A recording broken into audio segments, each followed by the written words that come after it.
We need to talk about two nations, two of the biggest nations in the world when it comes to this sport: Germany and Netherlands. What the hell has happened to these national teams? What has happened? Where has this fall from grace come from? Like, genuinely, like, where has this fall of grace come from? Morocco beating Netherlands on penalties. Heartbreaking for the Dutch, but I watched the game. I didn't watch the penalty shootout because I fell asleep. It was very early hours of the morning, so I slept. I got tired, but I watched the 90. I watched extra time. I think I watched a bit of extra time, but then I fell asleep. And Morocco deserved to win the game. They were the better team. They were controlling the ball. They were the ones creating the chances. The Dutch had a couple moments, but overall, Morocco were the better team. And honestly speaking, even though for Germany against Paraguay, I didn't watch that game, but I saw the updates, I saw the score, I saw what happened with Tars' disallowed goal. And I didn't even watch the game because I was thinking to myself, this is going to be a pretty straightforward result for Germany. This is going to be straightforward. But then I'm seeing Germany are going life and death with Paraguay. With all due respect to Paraguay, Germany should be beating them comfortably. Germany should be beating them with conviction. And credit to Paraguay, credit to Paraguay's goalkeeper. What a performance he had, all-timer performance, a performance for the ages, a performance to remember. But honestly speaking, Germany and Holland, like, the fall from grace is just, it's insane. It's absolutely insane, man. It's absolutely insane. It's absolutely insane. Like, let's talk about the Germany game. Let's talk a bit about the Germany game. Statistically, as you guys can see, Germany were all over Paraguay. But for me, where Germany lost this game was quality in the final third, alongside the Paraguay goalkeeper having an all-timer performance.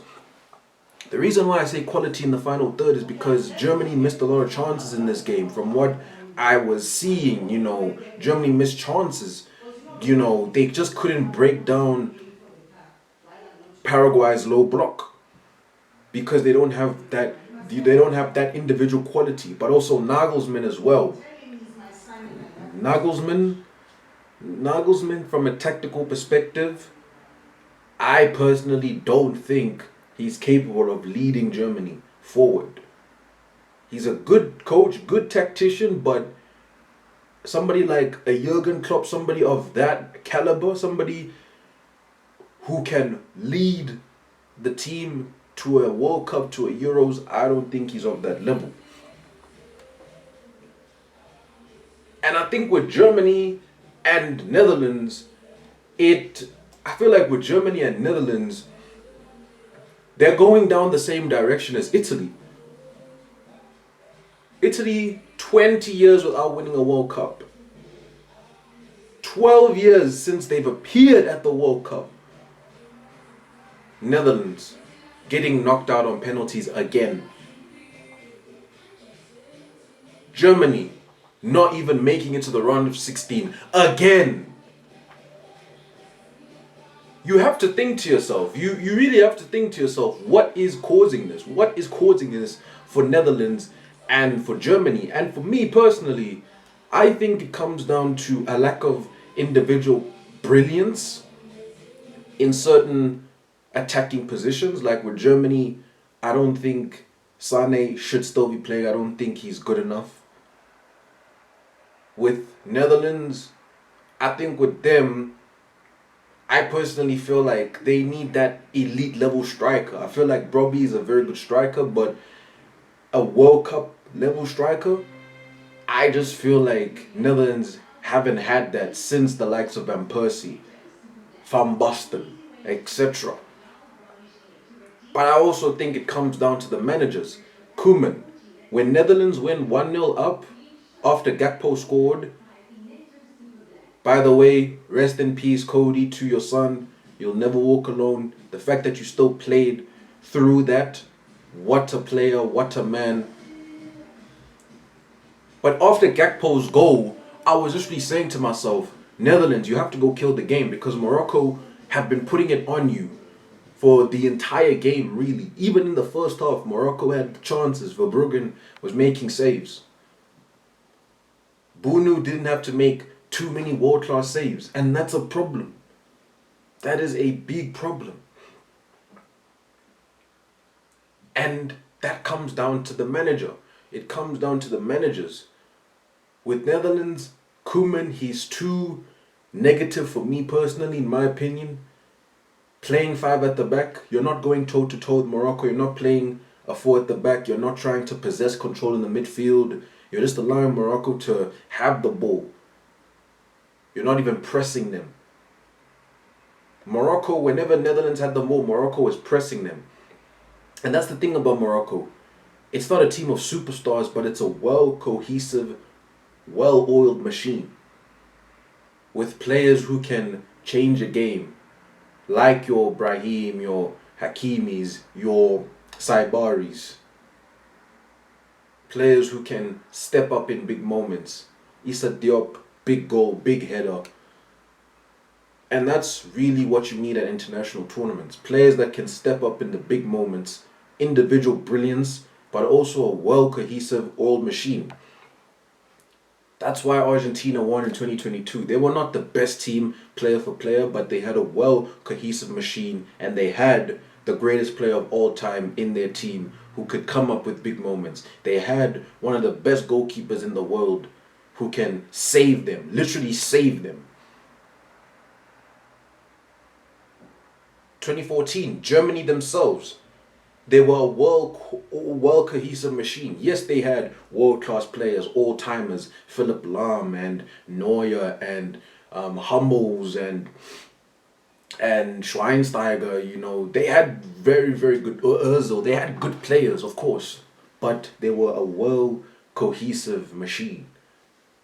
It wasn't because they were the best player. They had Ballon d'Or winners in every position, or they had Ballon d'Or level players in every. They were a well-oiled machine because tactically they were set up in the right way by the coach. The players believed in the coach, and I feel like with Netherlands and Germany, that's their problem. But I also think it also comes down to a lack of trust. Let me not say a lack of trust in the youth. But I think it comes down to a lack of quality coming through the youth ranks for Germany, for Holland. Because you look at someone like Sane, and it's really unfortunate that Leonard Cole got injured, but like Sane should have not been called up. A younger winger should have been called up, in my opinion. For Netherlands as well, you know, like for Netherlands, I don't really think there's too many players you could argue could be picked that weren't picked, but I still think the reason why they've struggled over the years is because of a lack of evolution, a lack of identity that can lead to them winning these tournaments, winning these kinds of tournaments, a lack of cohesion, a lack of belief in Ronald Koeman. Because Ronald Koeman, we've seen from the 2022, 2018, 2022, 2026, we've seen from these World Cups, he's not a progressive manager. He's not a progressive manager. And if you look at the stats for Morocco versus Netherlands, look at the statistics. Look at this. This is absolutely disgraceful from Ronald Koeman. Absolutely disgraceful. The fact that you as the Netherlands can't even have one expected goal, the fact that you're just allowing Morocco to just have all the ball, it's absolutely disgraceful. It's a disgraceful tactical display from Ronald Koeman. And this is why I say, Of course, like I said, individual quality of Germany and Netherlands has to improve for sure. Compared to the likes of France and Spain, Netherlands and Germany, they're nowhere near a France, a Spain, even Argentina. But the main thing for me, I feel like we're at international tournaments, despite the fact that individual brilliance matters more than tactics, in terms of individual moments that decide games, that can win your game and lose your game. I still feel like the manager's tactics, the manager's style of play is extremely important in terms of how you do. Morocco came out to play, came out to win. Netherlands, the way they were playing so conservative. It was only Somerville. It was literally Somerville and Verbruggen were carrying the Dutch. Virgil had a good game. Cody got his goal. But these players are not being profiled by Koeman to their maximum capacity. And that's why Ronald Koeman, he has to be replaced. He has to be replaced. He has to be relieved of his duties. Because this Holland team has the potential to win the World Cup.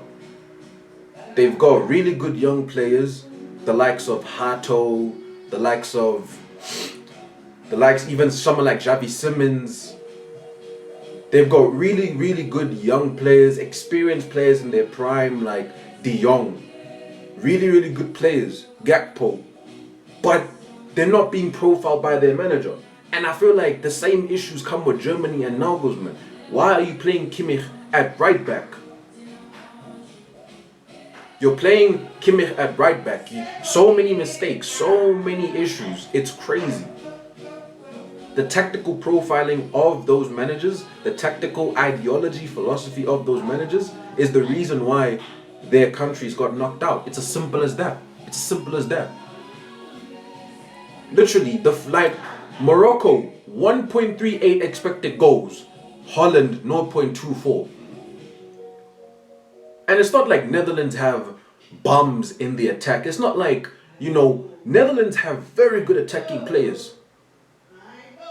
Netherlands have some of the best attackers in the world. But it's the way they're being profiled. It's the way they're being profiled.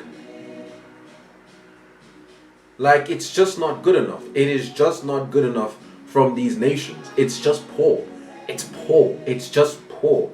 And honestly speaking, Morocco deserved it. Paraguay, when you look at the statistics, Germany were the better team, but when you look at how well Paraguay defended, they deserve it. The fight, the perseverance of Paraguay, losing to USA, but then knocking out Germany, it shows that anything can happen at this World Cup. That's why I don't want to predict. I'm trying not to predict any of the matches, and because even though I do think Morocco will beat Canada, I don't think Morocco will go as far as the semi-finals this time. Depending on who they face, of course. But I wouldn't be surprised if they get to the semi-finals again because of how well they played. But Netherlands and Germany, it's an absolute disgrace. Like, the way Netherlands and Germany are just so washed as footballing nations, it's a sad sight. It's a sad sight. Germany, 12 years. 12 years without winning the World Cup. It's going to be 16 years without winning the World Cup. 16 years, I repeat. 2030 will mark 16 years without Germany winning the World Cup. This is Germany. This is Germany. Lothar Matthäus, Gerd Müller, Karl-Heinz Rummenigge, Manuel Neuer, Oliver Kahn, Ballack. All these legendary players. And you're going 16 years without winning the World Cup. Netherlands, yes, they haven't won a World Cup, but still, look at the players they produced. Van Basten, Cruyff, Schneider, Van Persie, Gullit, Patrick Kluivert. So many legendary players. And they've never won a World Cup. And at times they've been unlucky. 2010, unlucky. If Robin scores that chance, they probably win the World Cup. 2014, lost to Argentina on penalties, unlucky. But really and truly, ever since then, they've never looked like they were actually close. 2022 against Argentina, yes, you can say they lost on penalties to the eventual champions. But the way Ronald Koeman sets this team up is not good enough. Major change needs to happen in German football, in Dutch football. Otherwise, these two nations are going to have a fall from grace that is going to be so hard to come back from. So hard to come back from. Going down a similar trajectory to Italy, and it may take years before those two countries can even recover from it.